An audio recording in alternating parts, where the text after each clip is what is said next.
La ruta de la seda por mar.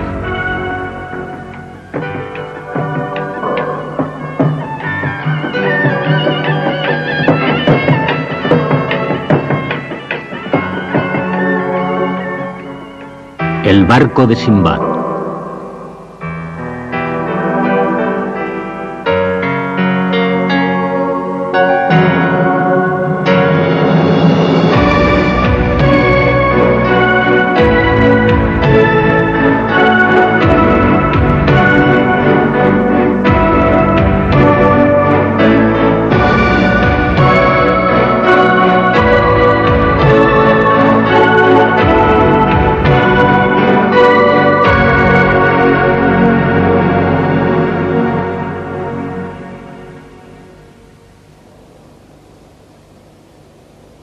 La península de Arabia es una tierra antigua que cubre más de 2 millones de kilómetros cuadrados. Es una región desértica escasamente poblada, que ha cambiado poco a lo largo de miles de años, hasta que se descubrieron grandes reservas de petróleo. La riqueza petrolífera potencial de la zona se empezó a sospechar en los años 30, pero desde la Segunda Guerra Mundial, los extensos campos petrolíferos han producido millones de barriles de crudo cada día. La enorme riqueza petrolífera de la zona la ha convertido en uno de los lugares más importantes estratégicamente de la Tierra, y la guerra entre Irán e Irak aumentó de modo alarmante las tensiones en el Golfo. Dubái es la capital de un pequeño principado de los Emiratos Árabes Unidos. Los ingresos procedentes del refinado y el transporte por barco del petróleo hacen que tenga una de las más elevadas rentas per cápita del mundo. Es una ciudad liberal, donde coexisten las culturas islámica y occidental.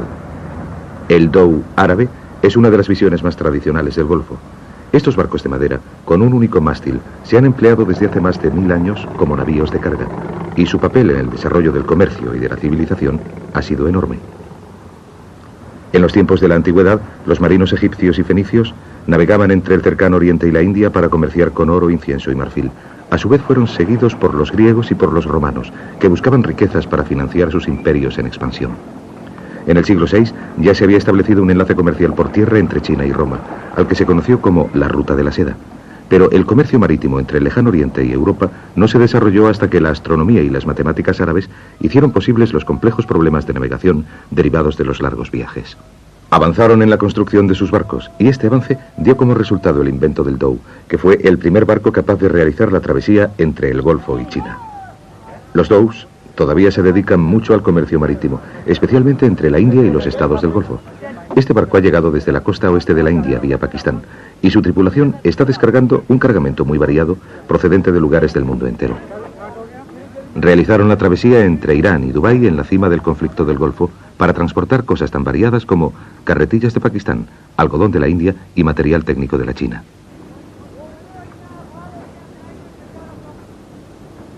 A la vista de los peligros de navegar por el Golfo en un tiempo en que había barcos de guerra de 8 naciones patrullando la zona, le preguntamos al capitán qué problemas había tenido. Verá, nunca nos han atacado las fuerzas iraníes, ni ninguna otra tampoco. Ahora acabamos de traer verduras de Irán. En un buen día podemos realizar la travesía en 24 horas, pero el viento no era bueno y esta vez hemos tardado 3 días. Aunque Irán e Irak están en guerra, los dhows no se consideran blancos de ataque, y esta tripulación es bastante escéptica en cuanto a los peligros posibles. Este inmenso barco cisterna de bandera danesa fue una de las muchas víctimas de la guerra del Golfo. El puente fue alcanzado por un misil y quedó inutilizado, pero afortunadamente no hubo que lamentar pérdidas humanas. Los dhows han sufrido muy pocos cambios en el transcurso de los siglos en cuanto a su configuración y a su forma de navegar. Son uno de los últimos navíos comerciales transoceánicos construidos completamente de madera. Aunque fueron originariamente creados por los árabes hace más de 1000 años, su producción se ha trasladado a la India y a Pakistán, donde la teca y las sogas de fibra de coco, esenciales para su construcción, resultan muy fáciles de conseguir. En la costa occidental de la India, los artesanos siguen fabricando dhows empleando antiguas artes. Este dhow se llama Al-Masion, que significa bendecido por Dios, y ha regresado a Dubái después de un viaje a Somalia, en África Oriental. En una época, los dhows se empleaban para transportar cargamentos valiosísimos como porcelana china y oro.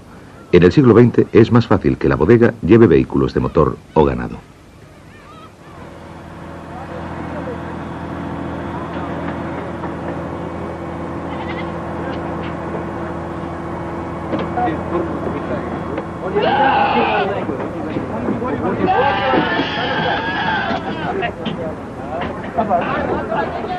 Una vez que han descargado el Almasión, es importante que quede listo para zarpar lo más rápidamente posible.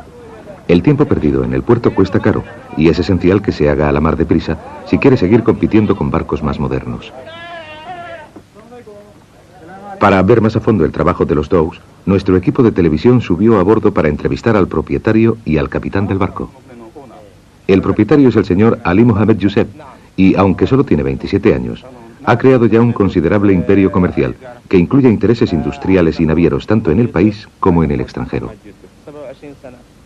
El barco está capitaneado por el señor Mohamed Nasser Hassan, que ha trabajado en Dows desde hace más de 40 años. En su vida ha navegado 2 veces alrededor de la Tierra y ha conocido a gentes de todas las nacionalidades. Bromeaba acerca de su edad y decía que una vez había conocido al legendario Sinbad antes de admitir que tenía más de 50 años y que había disfrutado hasta el último minuto que había pasado en el mar. La tripulación, tímida ante la cámara, se compone de 9 hombres, provenientes de sitios tan lejanos como la India e Irán. Algunos de ellos han trabajado juntos desde que eran adolescentes y han pasado la mayor parte de sus vidas en el mar. Los Emiratos Árabes Unidos están compuestos por 9 países encabezados por Abu Dhabi y Dubái, que son, con mucho, los más ricos. Abu Dhabi tiene inmensas reservas de petróleo, mientras que la riqueza de Dubái se basa en la navegación, la refinación del petróleo y el comercio. Sus excelentes instalaciones portuarias han convertido a la ciudad en el centro de una gran zona comercial, y esto, combinado con su actitud liberal, la han hecho la base de muchos países extranjeros implicados en la industria del petróleo. Dubái tiene también un índice muy bajo de impuestos a la importación, lo que significa que la mayoría de los artículos de consumo son aquí más baratos que en ningún otro lugar del mundo. Marcas de lujo como Cartier, Rolex y Gucci se pueden encontrar en la ciudad aproximadamente a la mitad de su precio que en las capitales occidentales. Los productos electrónicos de Japón y del Lejano Oriente son también relativamente baratos y los viajeros de vuelos largos a menudo se detienen en Dubái para hacerse con alguna ganga. La ciudad es también famosa por un oro de alta calidad, rebajado, que atrae a comerciantes y compradores del mundo entero. Más del 70% de la producción del Oriente Medio y el 14% de la mundial se encuentran en Dubái. Esta espada tiene una vaina de oro de 24 quilates, incrustada con turquesas. Cada espada vale más de $100.000 USA y desde la subida del precio del petróleo en 1973 se han vendido 2 o 3 cada semana.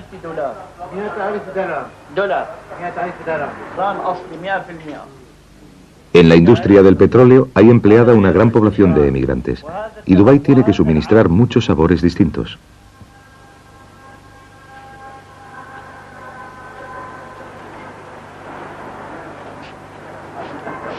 La ciudad es la más cosmopolita de la región y tiene una población de más de 280.000 habitantes, de los cuales solo el 20% es nativo de la Unión de Emiratos Árabes.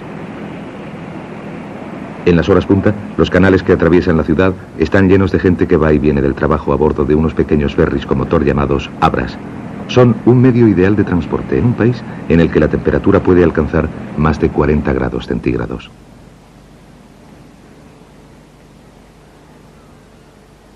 En los puertos naturales que hay en todo Dubái se amarran barcos de pesca, Dows y transatlánticos. Antes de abandonar el puerto de Almación, se pone a punto. El casco de madera es un lugar perfecto para que se instalen sobre él percebes, lapas y algas que se aferran a él durante los largos periodos que el barco pasa en el mar y que reducen considerablemente su velocidad. La tripulación los quita y lija el casco antes de extender sobre él una capa de pintura. Después se añade una mezcla de aceites de pescado de fuerte olor para impermeabilizar aún más el casco y, según dicen algunos, para ahuyentar a los percebes. Antes de soltar amarras, el capitán Hassan va a la ciudad a comprar provisiones para el viaje. La mayoría de los Dows son propiedad de pequeños comerciantes que emplean a un capitán para que él supervise el funcionamiento del barco. Por regla general, el capitán tiene una participación en los beneficios, con la cual paga a su tripulación y compra los alimentos. Este incentivo crea una situación en la cual los comerciantes de mayor éxito tienden a atraer a los capitanes y tripulaciones más eficaces. Las provisiones para el viaje de una semana incluyen arroz, verduras, fruta y especias y cuestan más de $600 USA. Hace tiempo que los coches y los camiones han reemplazado al oro y a la porcelana como los cargamentos más valiosos transportados por los Dows. Existe un próspero comercio entre Dubái y países como India y Pakistán debido a las bajas tasas de importación que se imponen en Dubái. El propietario del Al-Masion, el señor Mohamed, transporta principalmente vehículos japoneses a Pakistán. Los coches han estado parados durante algún tiempo y él tiene que confiar en su buen sentido para los negocios al comprar un coche que pueda asegurarle ganancias después de los gastos del transporte. Tras varias horas de negociaciones se llega a un precio por los 8 vehículos que llenarán la bodega del Al-Masion. El sistema mediante el cual el señor Mohamed gana su dinero es conocido como el negocio de los transportes. Inicialmente los coches se importan y se registran en Dubái, con una tasa de impuestos muy baja. Se han comprado e importado supuestamente por trabajadores inmigrantes que desean llevárselos de vuelta a casa. Los trabajadores inmigrantes están exentos por lo general de tasas de importación en su propio país, de modo que se puede obtener un buen beneficio. El comerciante organiza todos los papeleos y paga al obrero una cantidad por el uso de su nombre y de su pasaporte, lo cual crea de hecho una exportación libre de tasas. Aunque el negocio de los transportes parezca ser una forma muy moderna y creativa de enfrentarse a las leyes restrictivas de importación y exportación, este sistema ha sido explotado por hábiles comerciantes desde hace cientos de años. Un coche comprado por $3.000 USA en Dubái puede llegar a unos 5.000 en Karachi o en Islamabad, y el señor Mohamed puede alcanzar hasta un 30% de beneficios netos.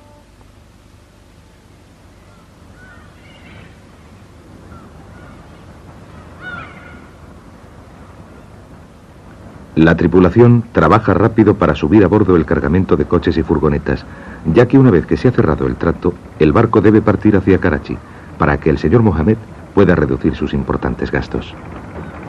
Después de 2 días en el puerto de Al-Masion, está listo para zarpar. Se espera que este navío de 300 toneladas realice la travesía hasta Pakistán en 7 días. Algunos dows dependen solo del impulso de sus velas, pero este barco tiene un pequeño motor diésel y unos tornos que reducen considerablemente el tiempo que tiene que pasar esperando cambios en las mareas y en los vientos. Sin la ayuda de un timonel, el capitán se ocupa del barco para hacerlo navegar a través del atareado puerto de Dubái. Esta es una de las etapas más difíciles de cualquier viaje, y el capitán tiene que confiar en la habilidad de su tripulación para que actúe rápidamente en equipo, caso de ser necesaria alguna acción evasiva. Mientras se abandona el puerto, la profundidad del agua se comprueba continuamente para que el barco no encalle en los bancos de arena de la zona. Una vez a salvo en alta mar, el capitán Hassan da la orden de desplegar las velas, y la tripulación cobra vida para izar la vela mayor lo antes posible y ahorrar así el valiosísimo combustible de la nave. El viaje a Karachi es de más de 1000 kilómetros, y el barco necesita una tripulación de 9 hombres para llegar hasta allí. Cuando los dows contaban solamente con la fuerza humana, un barco del tamaño del Al-Masion necesitaba una tripulación de 30 hombres para manejar la enorme vela y la caña del timón. Pero desde entonces, la mayor parte del excedente laboral ha sido empleado por la industria petrolífera.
A través del comercio y de las exploraciones, las ideas, las religiones y las culturas se expandieron alrededor del mundo entero.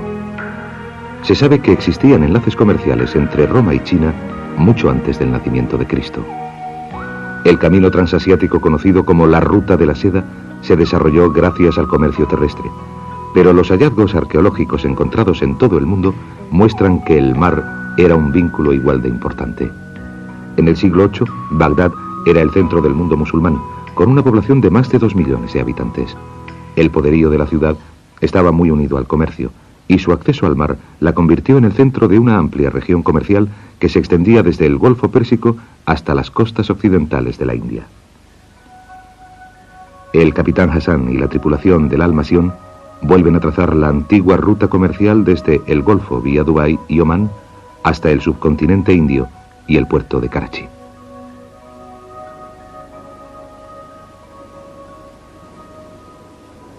Para que su barco salga del Golfo Pérsico, el capitán Hassan tiene que llevar al Almasión a través del estrecho de Hormuz, en un momento en el que el conflicto entre Irán e Irak se encuentra en su punto álgido. El estrecho es una de las rutas marítimas más frecuentadas del mundo, y cruzarlo a salvo depende de la experiencia que el capitán tenga de la zona. Los dhows raramente van equipados con radar o con sofisticados sistemas de ayuda para la navegación. El capitán se basa en unos mapas básicos, en su sextante, sus prismáticos y su experiencia. Gobernar un barco guiándose por el sol y por las estrellas es una antigua habilidad que fijaron los árabes cuando adelantaron la ciencia de las matemáticas. El capitán Hassan explica su sistema al equipo de televisión. En el mar hay que tener suerte, pero también es necesario tener habilidad y técnica. Yo tengo mi sextante y mis prismáticos. El sextante lo compré en Bombay y llevo usándolo hace más tiempo del que puedo recordar. Tengo que admitir que mis prismáticos son muy antiguos. Los compré en Tanzania y han resultado ser valiosísimos y siguen funcionando perfectamente. Los utilizo para mirar todos los barcos modernos de la zona. Este libro está lleno de números. Puede ayudarme a calcular mi posición en el mar en relación con el sol. Pero hace muchos años que navego por estas aguas y normalmente sé dónde estamos, aunque me alegro de llevar el libro a bordo. El Almasión está registrado en la Unión de Emiratos Árabes y antes de entrar en el estrecho de Hormuz se hizo su bandera para identificar al barco, que también está navegando junto a las costas de Omán, en un esfuerzo para evitar que sea detectado por los iraníes. 2 horas después de zarpar del puerto de Dubái, el Almasión va a toda vela, avanzando muy bien. Los 2 timoneles son indios, y ambos marineros muy experimentados. El capitán Hassan habla árabe, persa, urdu, hindi y suajili, de manera que raramente hay problemas de comunicación entre la tripulación y él. Los hombres trabajan por turnos de 3 horas. Antiguamente se les habría dividido en 3 rangos, basándose en su pericia. El más bajo de los rangos debería conocer al detalle las líneas costeras locales.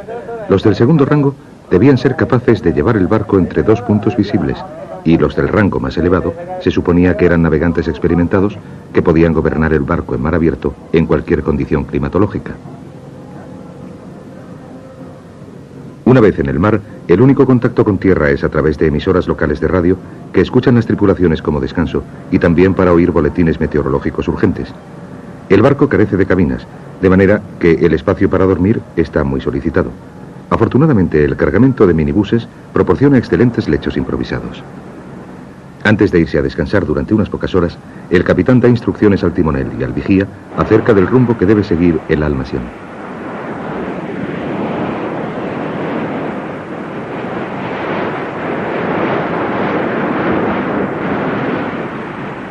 A las 5:30 de la mañana siguiente, el barco entra en el estrecho de Hormuz, cerca de la costa de Omán.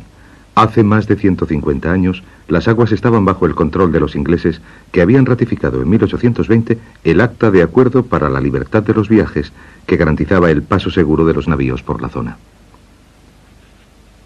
Desde entonces, ya hace tiempo que los dhows han sido sustituidos por superpetroleros en su papel de transportadores marítimos más importantes de la zona.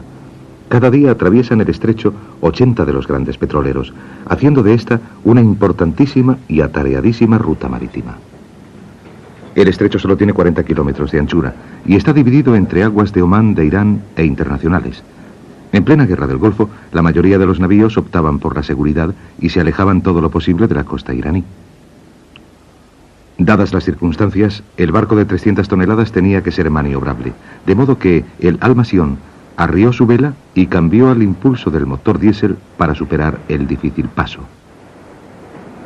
Algunos superpetroleros tienen casi 1 kilómetro de longitud y tardan media hora para pararse o para girar, así que el capitán Hassan tiene que mantenerse a una distancia segura. Durante la cima del conflicto del Golfo, muchas naciones hicieron sentir su presencia en la región, enviando allí sofisticados buques de guerra.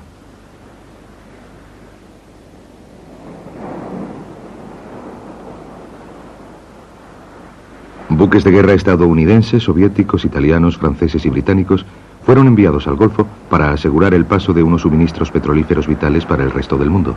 Pero su presencia hizo que la mayor parte de los capitanes de navíos pequeños se sintiesen muy tensos.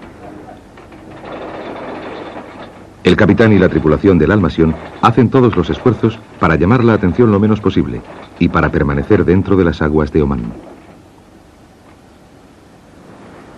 La mayoría de los buques de guerra de la zona eran dragaminas, con la misión de encontrar explosivos destinados a agujerear los superpetroleros que transportaban petróleo para intereses pro-iraquíes. Un error, en medio de este nivel de tensión, podía costarle muy caro al Almasión, y el capitán Hassan se encarga de navegar el barco desde proa. El timonel tiene que responder rápidamente a las órdenes del capitán y alejar al barco de la peligrosa flotilla de dragaminas que tiene órdenes de mantener su rumbo bajo cualquier condición. Históricamente, la tensión política no es nada nuevo en esta región. El estrecho de Ormuz ha sido siempre una ruta naviera de gran importancia estratégica. Hace más de 1000 años, los comerciantes marítimos se enfrentaban a piratas que trataban de saquear sus barcos. Para tranquilidad del capitán y de la tripulación, la flotilla y el Almasión se cruzan sin incidentes y el barco continúa su viaje hacia el sur. La Guerra del Golfo estalló en septiembre de 1980, cuando Irak invadió Irán poco después de que el Shah hubiese sido depuesto y de que se crease el Consejo Revolucionario Islámico para gobernar Irán. Durante los 8 años en que bramó la guerra se perdieron más de 1 millón de vidas, y aunque Irán aceptó un tratado de paz apoyado por las Naciones Unidas el 18 de julio de 1988, la Guerra del Golfo sigue teniendo terribles consecuencias.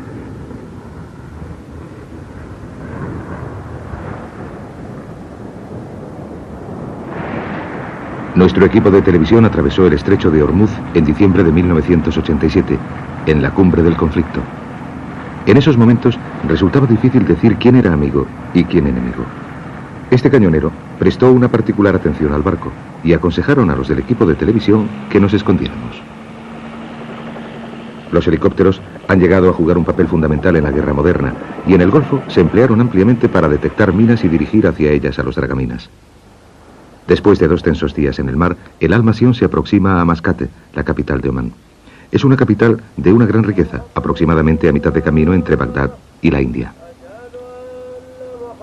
El capitán Hassan es un devoto musulmán y practica su fe a diario para protegerse a sí mismo, a la tripulación y al barco. Él dice que donde quiera que esté, siempre puede encontrar la dirección de la Meca. Después de atravesar el estrecho de Ormuz, el Almasión puede apagar el motor y pasar a la navegación a vela para seguir hasta Mascate. Este puerto es uno de los favoritos de los marinos de la región. Está situado en el trópico de Cáncer y tiene un clima estupendo, además de que la ciudad está siempre llena de vida. Mascate significa en árabe el lugar en que las montañas caen al mar. La rocosa península ha sido siempre utilizada por los marinos como punto de referencia. En el siglo XVI, los colonos portugueses construyeron un castillo impresionante en los acantilados que hay encima del puerto para protegerse de los invasores. Cuando el Almasión llegó a puerto, acababan de traer a tierra una gran pesca de atunes. Las aguas costeras de Omán tienen grandes reservas de pescado, que desde hace siglos han sido vitales para el país. Una gran parte de las tierras interiores de Omán son un desierto árido, y sus gentes siempre han mirado hacia el mar como hacia una fuente alternativa de alimentos. La relación que tiene el país con el mar ha originado una población cosmopolita. Árabes, africanos e indios componen una nación de 1,5 millones de habitantes, gobernados por el sultán Qaboos ibn Said. Omán tiene una gran riqueza de asociaciones históricas unidas al mundo de la marinería. Los hallazgos arqueológicos sugieren que los antiguos marinos zarpaban desde sus costas hacia el oeste de la India, hace más de 2000 años, antes del nacimiento de Cristo. Y se cree que Sinbad el marino nació en la ciudad de Suhar, a 250 kilómetros al oeste de Mascat. El actual sultán es descendiente de la dinastía Al-Busaid, que se estableció aquí en el siglo XVIII tras una sucesión de conquistas marítimas. La ciudad de hoy en día está muy relacionada con el comercio, y los mercados callejeros están llenos de mercaderes de diferentes países que pelean entre sí por ganarse la atención de la muchedumbre. Una de las mejores exhibiciones la ofrece el vendedor de espadas, que hace una demostración de sus bienes con una gran dosis de humor.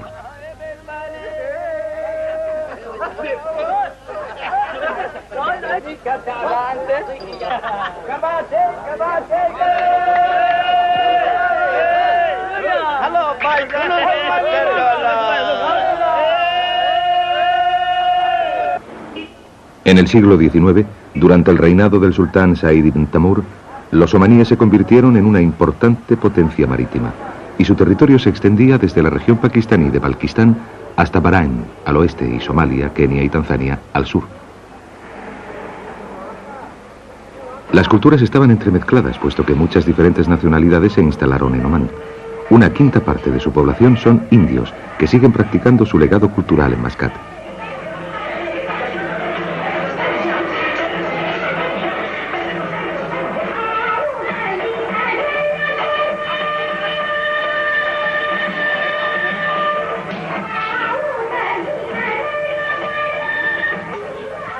El 14 de noviembre se celebra el nacimiento de Nehru, que fue el primero de los primeros ministros que tuvo la India, y los niños de una gran escuela india de la ciudad se han reunido para celebrar el día. El emblema de la escuela es un dhow, y es muy probable que la mayoría de los antepasados de estos niños hubiesen zarpado de las costas occidentales de la India a bordo de uno de estos navíos. Noviembre es una época de celebraciones a través de todo el país. 4 días después de los festejos indios, los omaníes celebran su propia fiesta nacional, y el país entero se enciende en un destello de color.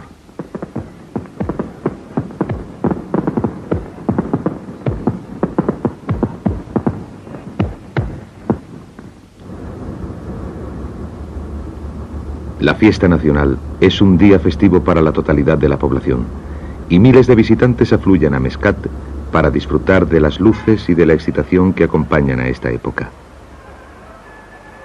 Omán produce al día 500.000 barriles de crudo de alta calidad, lo que ha hecho que el país haya tenido un rápido desarrollo en los últimos 40 años.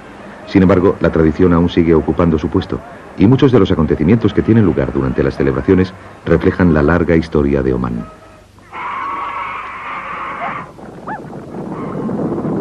La carrera nacional de camellos atrae a participantes de todo el país, y aunque las apuestas no están permitidas, está en juego un premio de $5.000. Los camellos no corren con grandes pesos sobre sus lomos, de modo que hacen de jockeys unos muchachos jóvenes que deben controlar a sus monturas a velocidades superiores a los 30 kilómetros por hora.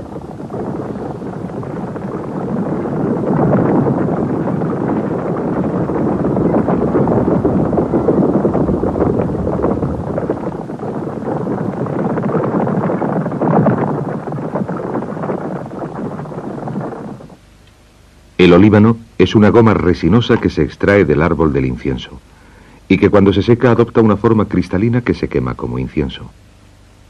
Su aroma sutil ha sido apreciado desde hace siglos y fue uno de los primeros bienes con que comerciaban los omaníes. Se dice que su humo tiene propiedades medicinales, pero se emplea más abundantemente en ceremonias religiosas como purificador.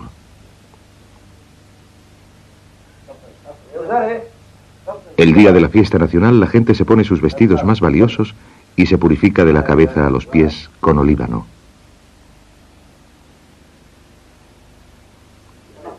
Se coloca un incensario debajo de un trípode para airear ropajes de especial importancia. Esta es una faja ceremonial que se pliega y después se envuelve alrededor de la cintura. Se cree que es de origen hindú, y la cantidad de bordados elaborados y la calidad del tejido indican el estatus del que lo lleva, al igual que la daga que se encaja en su interior.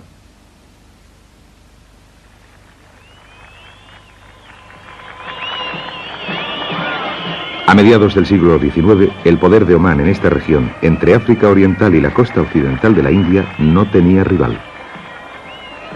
Sin embargo, los intereses imperialistas británicos estaban expandiéndose al mismo tiempo, y a la muerte del sultán Said Taimur, en 1856, los británicos intervinieron y colonizaron Omán.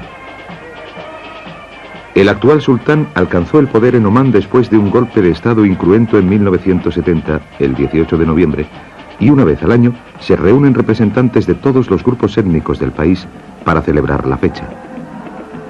El acontecimiento es una celebración espectacular del legado cultural de Omán, y los bailes y los cánticos se suceden a lo largo de toda la jornada.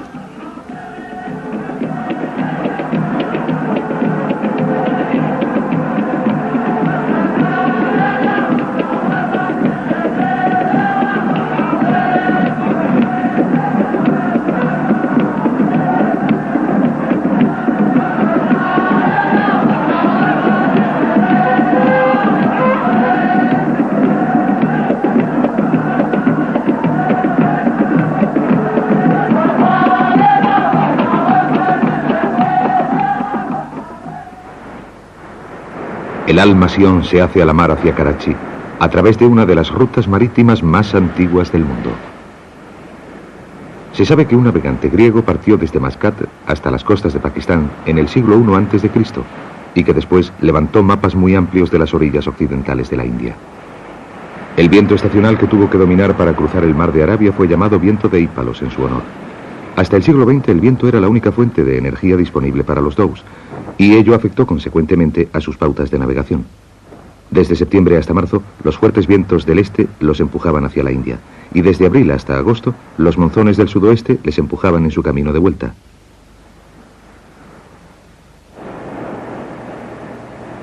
En un largo viaje, contar con un pescado fresco para la cena supone un sustituto de la comida en conserva que se agradece mucho, y a menudo la tripulación consigue el éxito.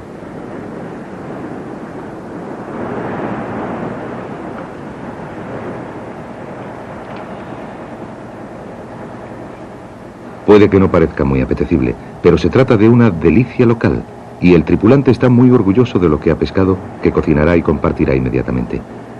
En el mar es siempre importante contar con un buen pescador. En el caso de que un barco se quede encalmado, los alimentos del mar tienen que mantener a la tripulación.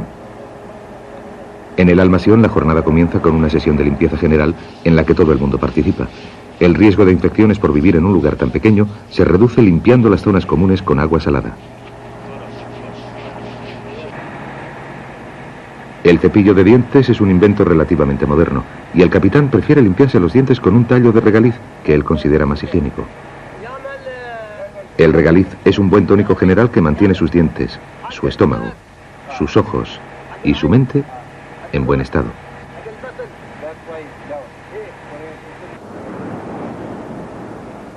A bordo hay muy poco sitio para el agua dulce, de modo que el mar proporciona todo el líquido que la tripulación necesita para lavarse. A este se le llama el mejor asiento del barco, y sin duda es una experiencia muy refrescante.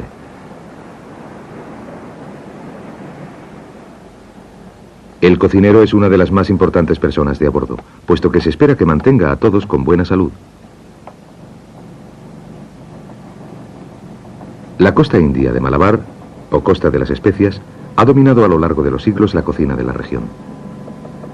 Coriandro, fresco, cardamomo, cilantro y pimienta se pueden conseguir inmediatamente y se emplean para preparar curris que hacen la boca agua.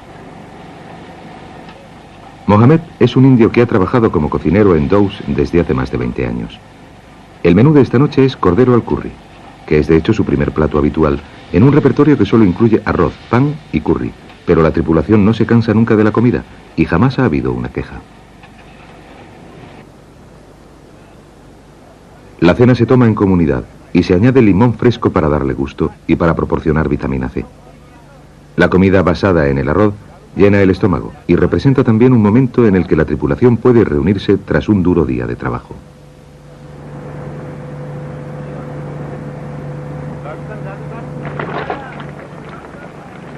El curry resultó ser demasiado picante para el equipo de la televisión, que optó por una sencilla comida preparada ante la gran diversión del capitán Hassan.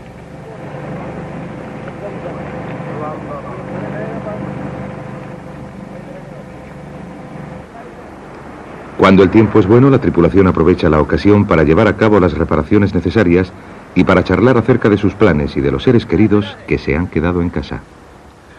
No llevo una mala vida. Tengo 3 esposas. 2 están en la India y una vive en Irán.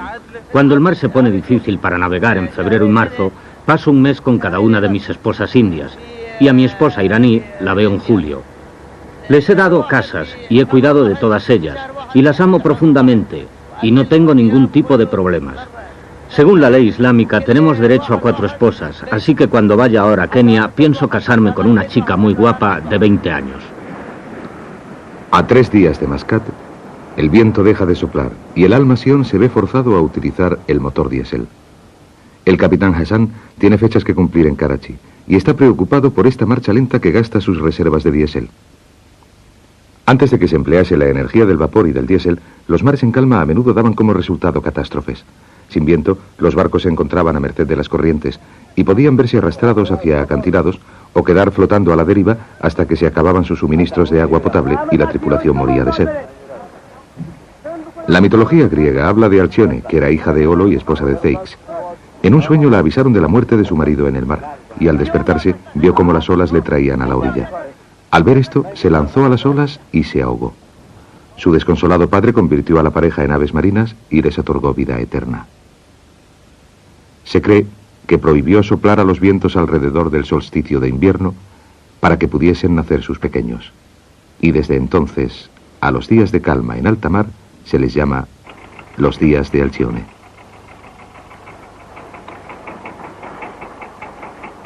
Para aumentar los problemas del capitán Hassan, el motor empieza a fallar y se teme que pueda dejar de funcionar del todo.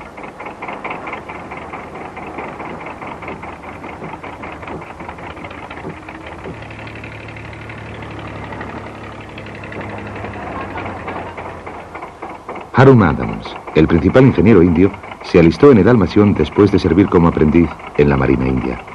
El motor de 12 válvulas había sido instalado en Dubái y a él le sorprendía que hubiesen surgido problemas tan pronto.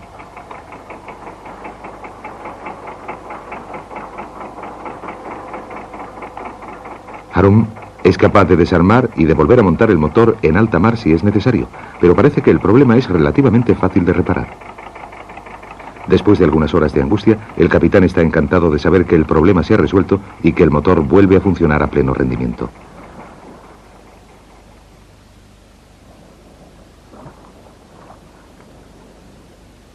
Los marineros siempre han considerado a los delfines como buenos presagios.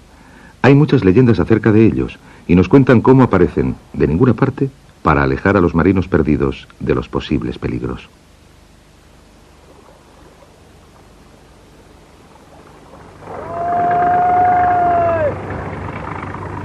En un extraño encuentro, el Al-Masión se cruza con otro Dow que regresa a Dubái desde la India.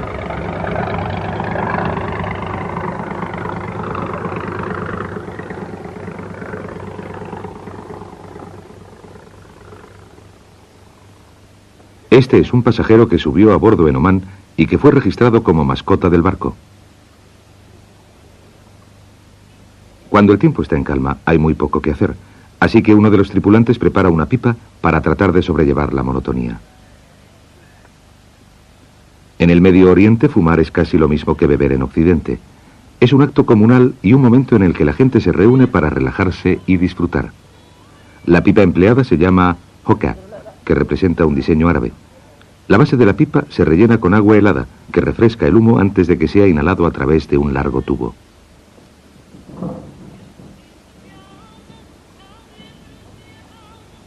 Después de fumarse unas cuantas pipas, los hombres se retiran bajo la cubierta para descansar y protegerse del sol.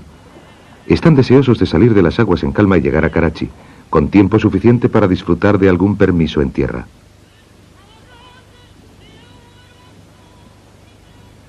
El tiempo en calma es un momento ideal para llevar a cabo algunas reparaciones.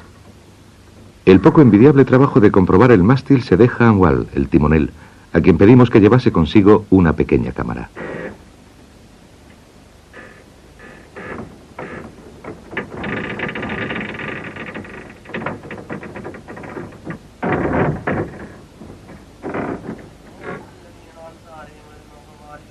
El capitán es el más devoto de los musulmanes de a bordo. y lee del Corán 5 veces al día. El libro es sagrado para los musulmanes del mundo entero y contiene las revelaciones orales de Mahoma recogidas después de su muerte.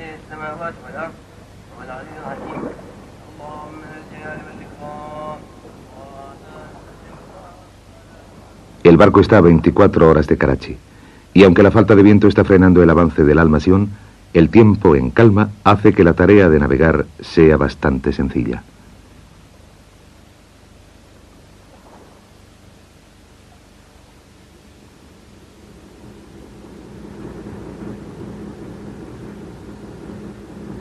El capitán Hassan y la tripulación están encantados de oír por la radio que hay fuertes vientos previstos para la mañana siguiente.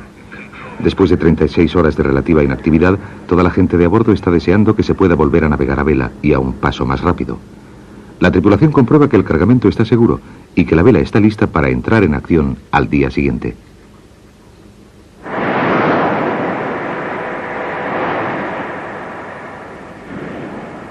Al amanecer, unos fuertes vientos y una vela muy inflada saludan al Al-Masión y animan a todo el mundo. El capitán Hassan ordena que preparen la vela, que, una vez en su sitio, duplicará la velocidad del barco. En el horizonte puede verse un pequeño barco de pesca que indica que la tierra ya está cerca.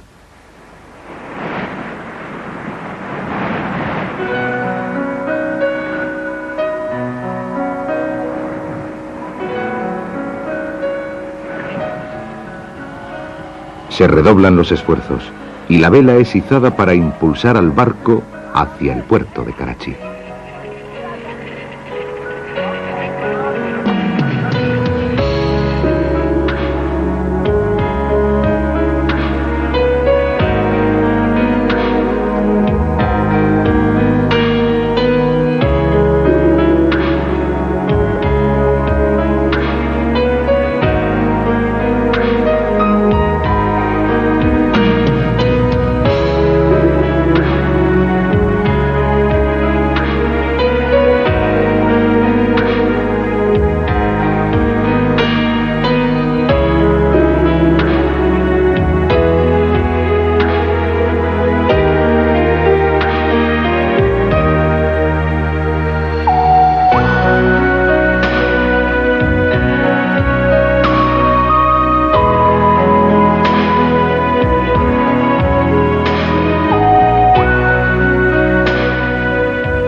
Sir Charles Napier, que fue el primer gobernador de Sindh en 1843, declaró que Karachi sería la gloria del Oriente. Hasta la conquista británica de la región, la ciudad era un aislado puerto de pescadores, y a pesar del optimismo de Napier, siguió siendo relativamente poco importante hasta la independencia de la India en 1947.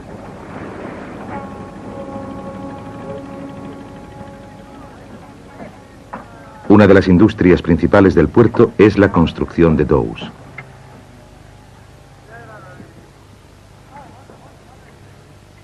Los dhows son unos de los últimos navíos comerciales construidos completamente de madera. La construcción de un dhow requiere una gran gama de habilidades y recursos.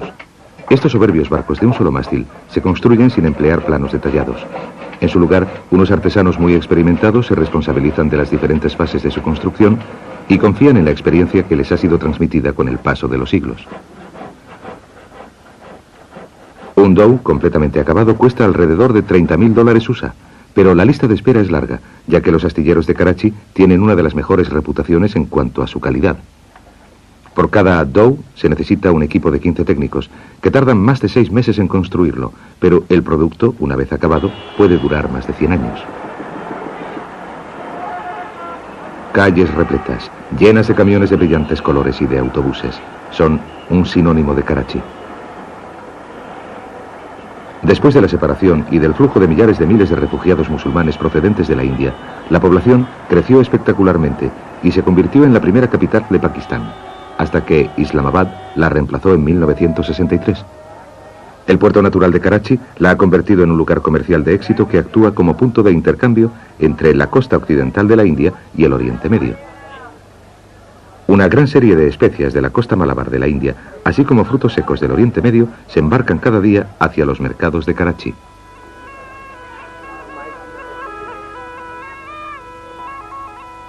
En contra de las creencias populares, es una mangosta y no la música lo que mantiene a raya a las mortíferas cobras.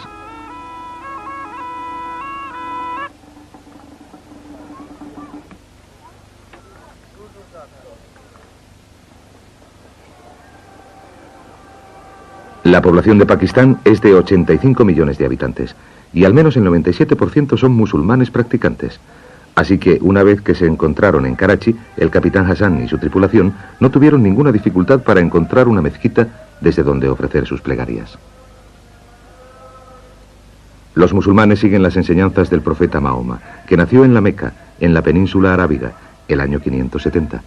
Las enseñanzas del Islam llegaron a Pakistán unos 150 años más tarde, cuando Mohammed ibn Qasim conquistó la región en el año 712.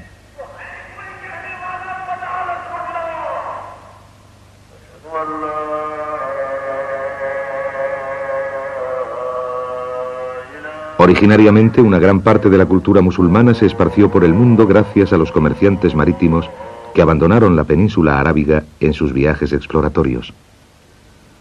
Hoy día, más de 600 millones de personas siguen la fe islámica, desde la costa oeste de África hasta las regiones más orientales de Indonesia. Se sabe que Ibn Qasim tomó tierra en el puerto de Banor, a 60 kilómetros al este de Karachi, en la desembocadura del río Indo. La ciudad tiene una gran riqueza de contactos históricos que datan de hace más de 1500 años. Y al igual que la ciudad de Karachi de hoy día, era un punto importante en el comercio entre Oriente y Occidente. Hay una serie de teorías que hablan del motivo de la invasión árabe del siglo VIII. Es posible que Ibn Qasim lanzase una invasión como represalia a los ataques de los piratas Sindhi a los barcos mercantes musulmanes. Otra teoría sugiere que un barco propiedad del califa fue saqueado cuando iba rumbo a Sri Lanka y que el enfurecido sucesor de Mahoma organizó un ejército de más de 12.000 hombres para castigar a los Sindhi. A la cabeza de la fuerza invasora estaba Ibn Qasim, que era el yerno del califa y que por entonces solo contaba 17 años de edad. Los estudios arqueológicos han revelado que Banor era una ciudad bien fortificada, que contaba con una gran mezquita y varios edificios públicos de considerable tamaño. Al sur de la ciudad hay un muelle parcialmente sumergido en el que se han descubierto monedas que muestran que Banor tenía lazos comerciales con países musulmanes hacia el oeste y con otros países tan lejanos del este como China. Los hallazgos de cenizas, esqueletos mutilados y cabezas de flechas confirmaron que el puerto murió súbitamente en el siglo XIII, cuando el rey afgano Jalaluddin lo destruyó.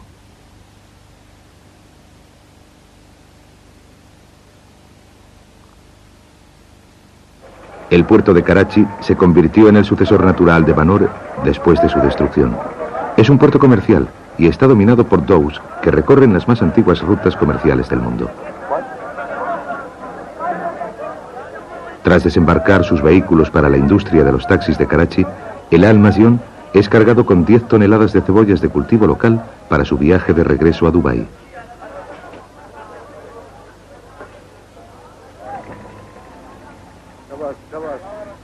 La tripulación carga sus propias provisiones y después de pasar 2 días en Karachi, se hacen a la mar hacia su puerto de Dubái.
A través del comercio y de las exploraciones, las ideas, las religiones y las culturas se expandieron alrededor del mundo entero. Se sabe que existían enlaces comerciales entre Roma y China mucho antes del nacimiento de Cristo. El camino transasiático conocido como la Ruta de la Seda se desarrolló gracias al comercio terrestre, pero los hallazgos arqueológicos encontrados en todo el mundo muestran que el mar era un vínculo igual de importante. En el siglo VIII, Bagdad era el centro del mundo musulmán, con una población de más de 2 millones de habitantes. El poderío de la ciudad estaba muy unido al comercio, y su acceso al mar la convirtió en el centro de una amplia región comercial que se extendía desde el Golfo Pérsico hasta las costas occidentales de la India.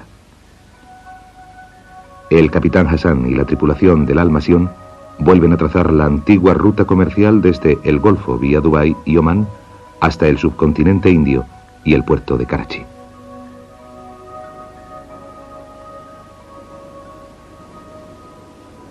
Para que su barco salga del Golfo Pérsico, el capitán Hassan tiene que llevar al Almasión a través del estrecho de Hormuz, en un momento en el que el conflicto entre Irán e Irak se encuentra en su punto álgido.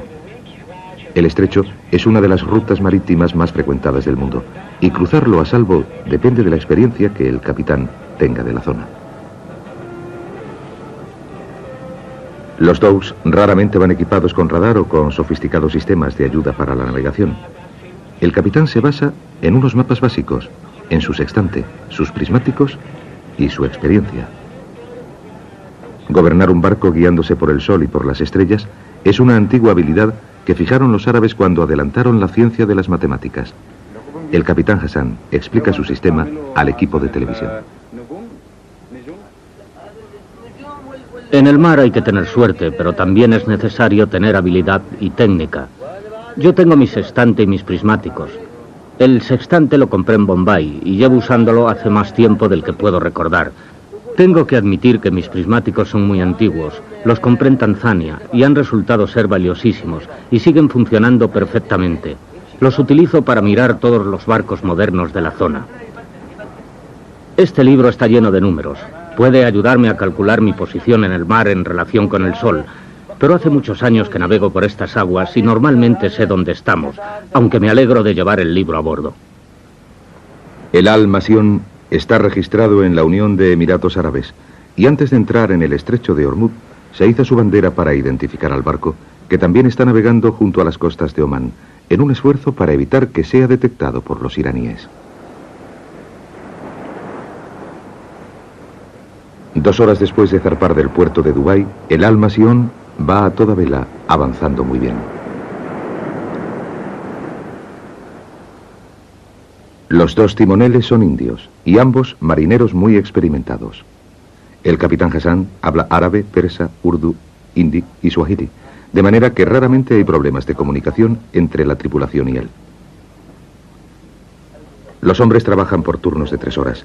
Antiguamente se les habría dividido en 3 rangos, basándose en su pericia. El más bajo de los rangos debería conocer al detalle las líneas costeras locales. Los del segundo rango debían ser capaces de llevar el barco entre 2 puntos visibles, y los del rango más elevado se suponía que eran navegantes experimentados que podían gobernar el barco en mar abierto en cualquier condición climatológica.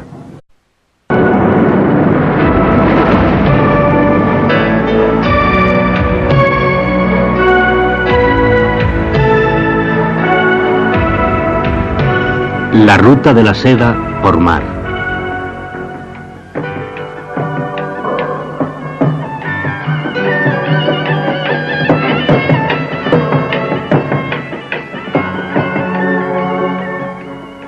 El barco de Sinbad.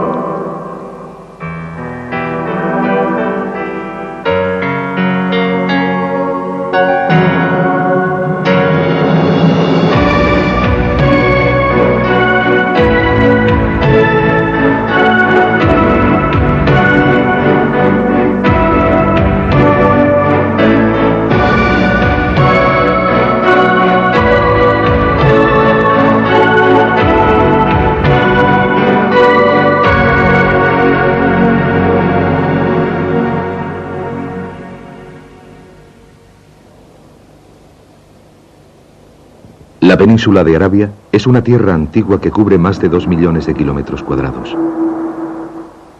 Es una región desértica escasamente poblada, que ha cambiado poco a lo largo de miles de años, hasta que se descubrieron grandes reservas de petróleo.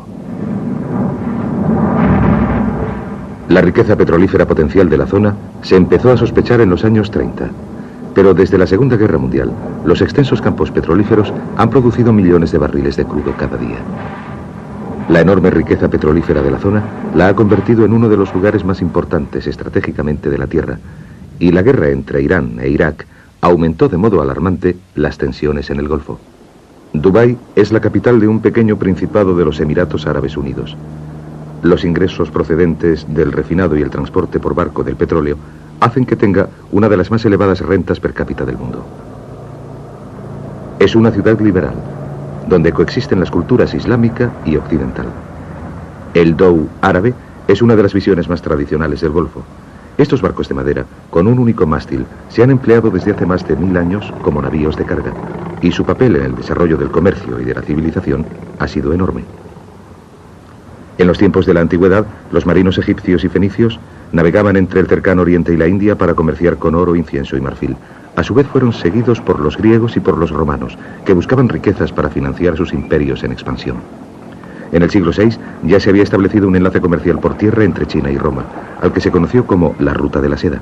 Pero el comercio marítimo entre el lejano Oriente y Europa no se desarrolló hasta que la astronomía y las matemáticas árabes hicieron posibles los complejos problemas de navegación derivados de los largos viajes. Avanzaron en la construcción de sus barcos, y este avance dio como resultado el invento del dhow, que fue el primer barco capaz de realizar la travesía entre el Golfo y China. Los dhows todavía se dedican mucho al comercio marítimo, especialmente entre la India y los estados del Golfo. Este barco ha llegado desde la costa oeste de la India vía Pakistán, y su tripulación está descargando un cargamento muy variado procedente de lugares del mundo entero. Realizaron la travesía entre Irán y Dubái en la cima del conflicto del Golfo para transportar cosas tan variadas como carretillas de Pakistán, algodón de la India y material técnico de la China.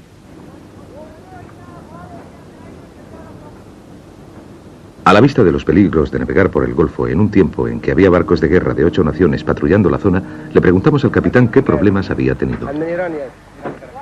Verá, nunca nos han atacado las fuerzas iraníes, ni ninguna otra tampoco. Ahora acabamos de traer verduras de Irán. En un buen día podemos realizar la travesía en 24 horas, pero el viento no era bueno y esta vez hemos tardado 3 días.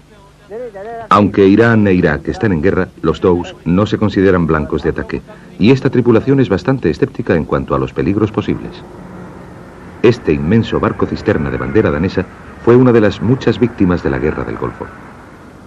El puente fue alcanzado por un misil y quedó inutilizado, pero afortunadamente no hubo que lamentar pérdidas humanas. Los dhows han sufrido muy pocos cambios en el transcurso de los siglos en cuanto a su configuración y a su forma de navegar. Son uno de los últimos navíos comerciales transoceánicos construidos completamente de madera. Aunque fueron originariamente creados por los árabes hace más de 1000 años, su producción se ha trasladado a la India y a Pakistán, donde la teca y las sogas de fibra. Una vez en el mar, el único contacto con tierra es a través de emisoras locales de radio que escuchan las tripulaciones como descanso y también para oír boletines meteorológicos urgentes. El barco carece de cabinas, de manera que el espacio para dormir está muy solicitado. Afortunadamente, el cargamento de minibuses proporciona excelentes lechos improvisados. Antes de irse a descansar durante unas pocas horas, el capitán da instrucciones al timonel y al vigía acerca del rumbo que debe seguir el Al-Masyan.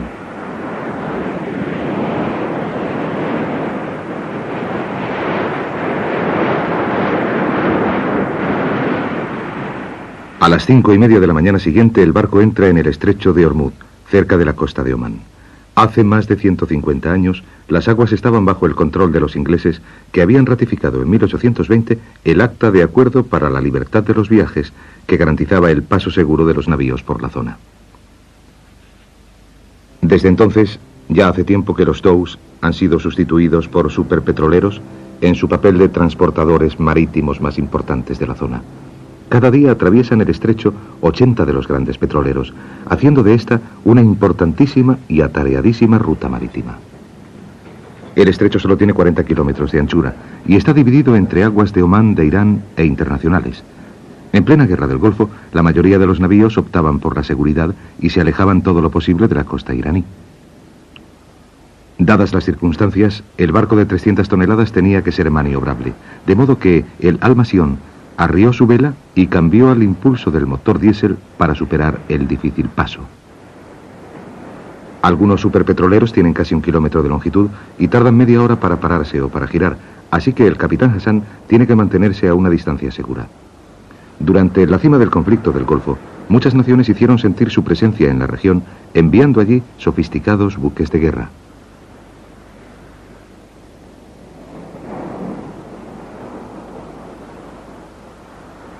Buques de guerra estadounidenses, soviéticos, italianos, franceses y británicos fueron enviados al Golfo para asegurar el paso de unos suministros petrolíferos vitales para el resto del mundo. Pero su presencia hizo que la mayor parte de los capitanes de navíos pequeños se sintiesen muy tensos. El capitán y la tripulación del Almasion hacen todos los esfuerzos para llamar la atención lo menos posible y para permanecer dentro de las aguas de Omán.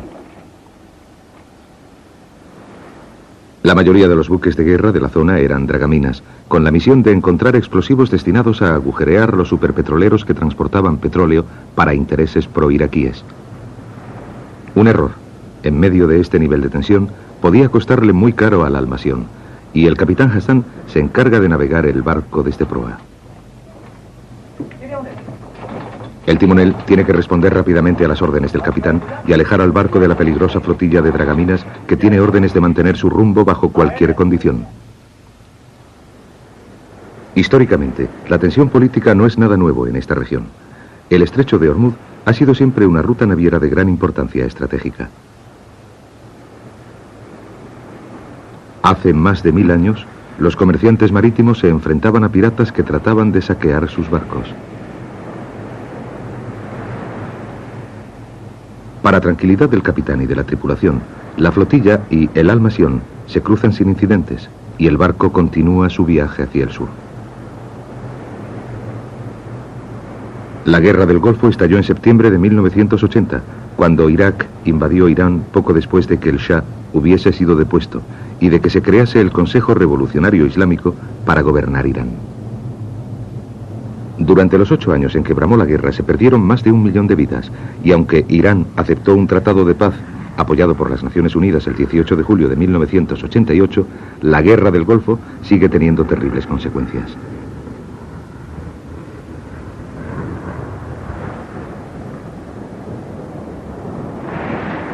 Nuestro equipo de televisión atravesó el estrecho de Ormuz en diciembre de 1987, en la cumbre del conflicto. En esos momentos resultaba difícil decir quién era amigo y quién enemigo. Este cañonero prestó una particular atención al barco y aconsejaron a los del equipo de televisión que no se escondiera perfecto para que se instalen sobre él percebes, lapas y algas que se aferran a él durante los largos periodos que el barco pasa en el mar y que reducen considerablemente su velocidad. La tripulación los quita y lija el casco antes de extender sobre él una capa de pintura. Después se añade una mezcla de aceites de pescado de fuerte olor para impermeabilizar aún más el casco y, según dicen algunos, para ahuyentar a los percebes.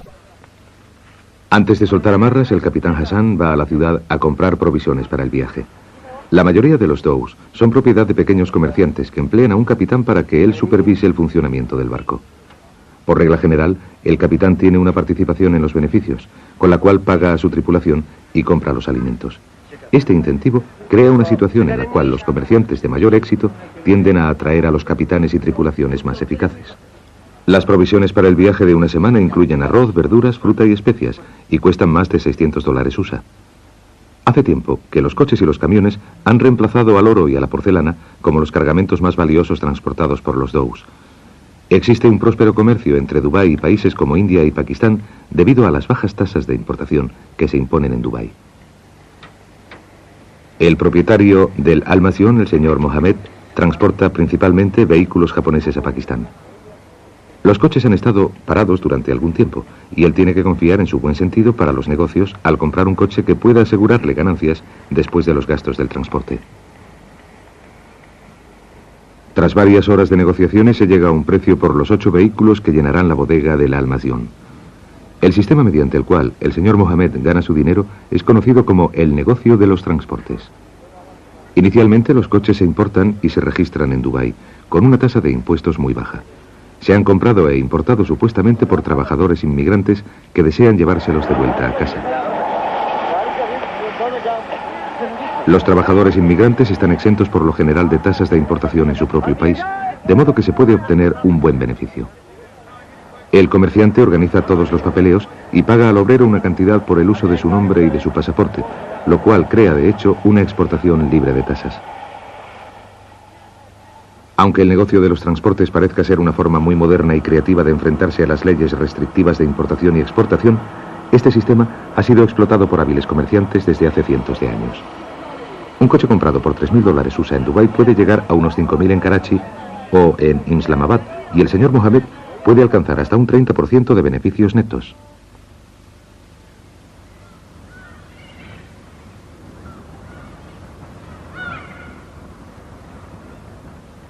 La tripulación trabaja rápido para subir a bordo el cargamento de coches y furgonetas, ya que una vez que se ha cerrado el trato, el barco debe partir hacia Karachi, para que el señor Mohammed pueda reducir sus importantes gastos. Después de 2 días en el puerto de Al-Masión, está listo para zarpar. Se espera que este navío de 300 toneladas realice la travesía hasta Pakistán en 7 días.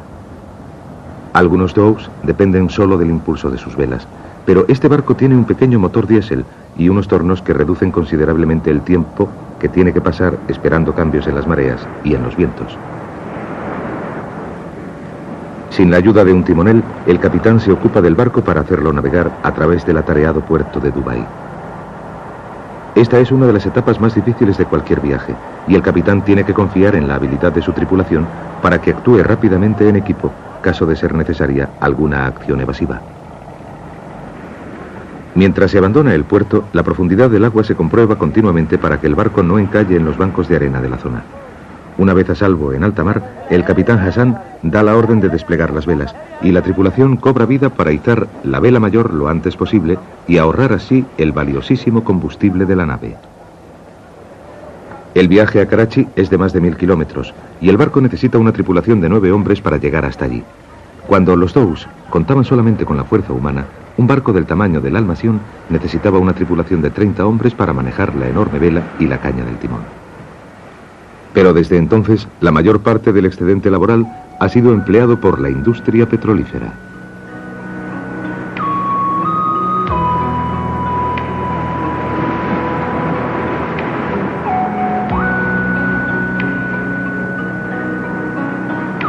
De coco, esenciales para su construcción, resultan muy fáciles de conseguir.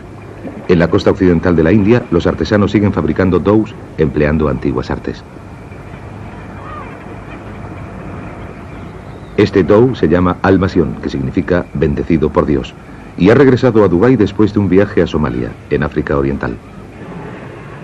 En una época, los dows se empleaban para transportar cargamentos valiosísimos como porcelana china y oro.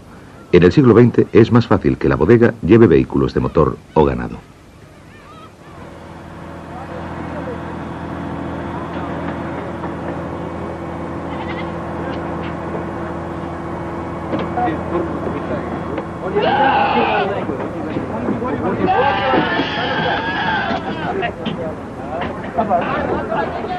Una vez que han descargado el Al-Masión, es importante que quede listo para zarpar lo más rápidamente posible.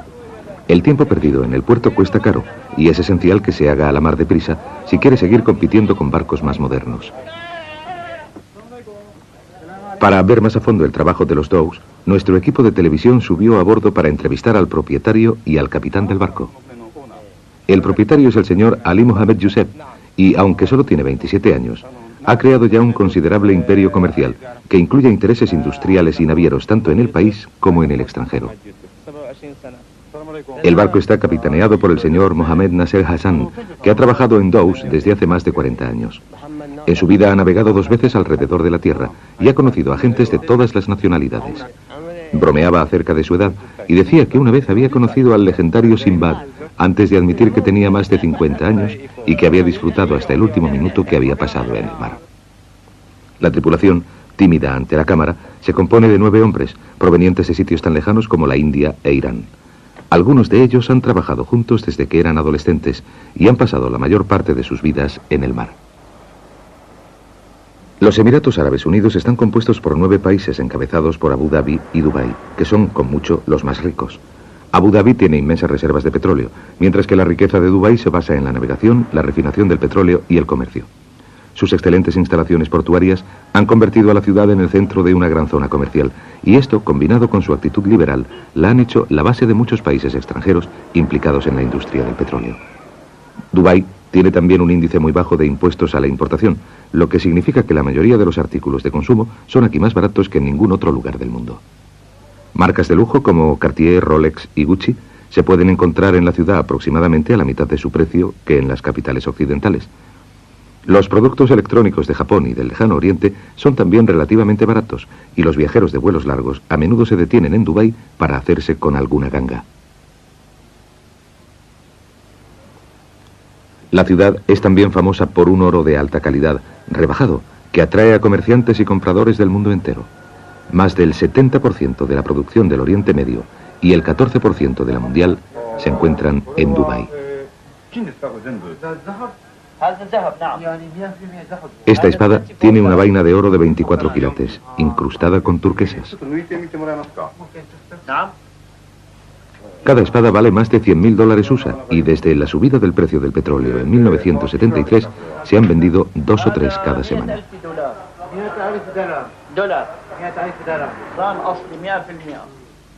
En la industria del petróleo hay empleada una gran población de emigrantes, y Dubái tiene que suministrar muchos sabores distintos.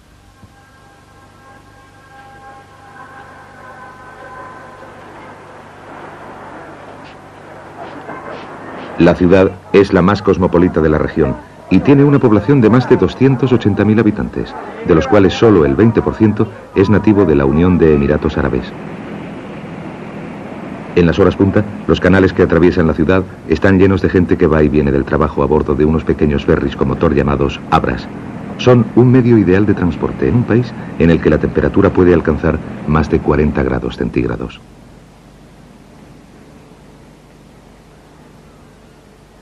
En los puertos naturales que hay en todo Dubái se amarran barcos de pesca, dhows y transatlánticos. Antes de abandonar el puerto de Al Mathion, se pone a punto. El casco de madera es un lugar perfecto.